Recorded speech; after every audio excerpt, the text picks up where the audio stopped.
अस्सलाम वालेकुम रहमतुल्लाहि व बरकातुहू।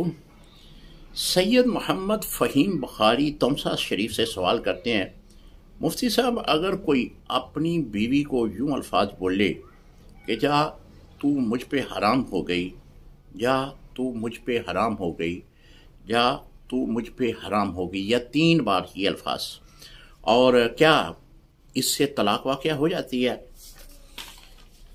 जी मोहतरम सैयद मोहम्मद फ़हीम बुखारी साहब, आपका तमसा शरीफ से सवाल है। जो सवाल की सूरत आपने बयान की है ना, कि बीवी को यूं कहा जाए कि जा तू मुझ पर हराम हो गई, इससे तलाक बाइन वाक़या हो जाती है। अगरचे हमारे फुक़हा ने लिखा है कि हराम की नीयत देखी जाएगी, कनाया का लफ्ज़ है, नीयत देखी जाएगी, अगर मुराद तलाक है तो तलाक होगी।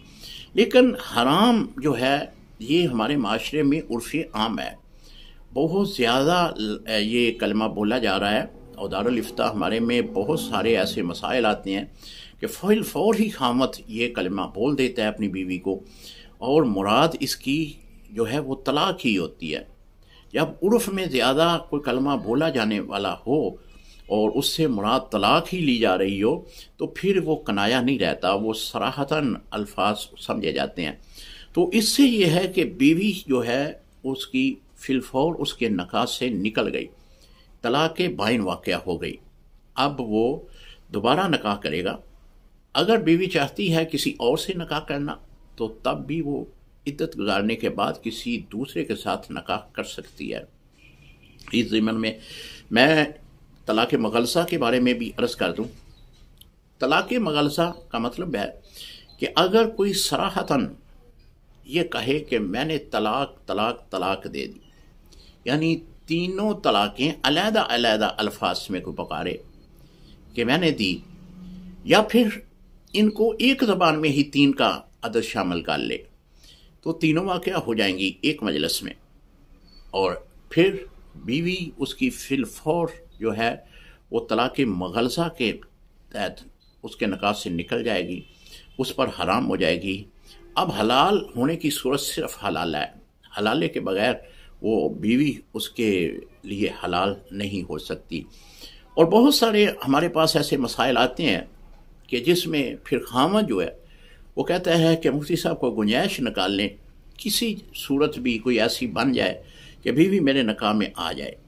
और फिर ऐसे भी लोग देखे हैं कि जो दीन के इल्म से बिल्कुल नावाकिफ़ हैं, उनके पास चले जाएं तो वो कुछ मुआवजा लेकर उनका आपस में दोबारा निकाह कर देते हैं। ये भी एक अलामत क़यामत में है, बहुत सख्त इसके बारे में वाइद है। तो बीवी जो है 3 तलाक़ों के बाद हराम हो जाती है। अब हलाले के बगैर उसके लिए जायज़ नहीं है, इसके लिए कोई गुंजाइश नहीं।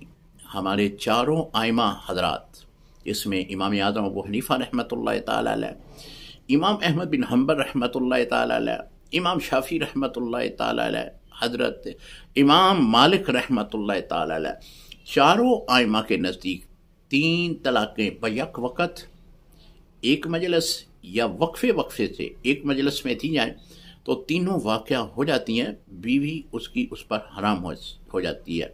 इसके अलावा मुतअद्दिद अहादीस इस पर मौजूद हैं, और हमारे दारुल इफ्ता के ज़ेरे तमाम इसका बाकायदा तौर पर एक रसाला भी इरशाद किया गया है, और बड़ा उसमें जो है हमारे उस्तादी व मोहतरमी क़िबला शेखुल हदीस अल्लामा मोहम्मद सदीक़ मुजद्दी रहमतुल्लाह तआला अलैह, उनकी तसनीफ़ भी इस पर मौजूद है, और बड़ा मुदल्लल किस्म का वो रसाला है। तो लिहाजा तीनों तलाक़ें एक मजलिस में देने से तीनों वाक़या हो जाती हैं, बीवी हराम हो जाती है। अस्सलामु अलैकुम व रहमतुल्लाहि व बरकातुहू।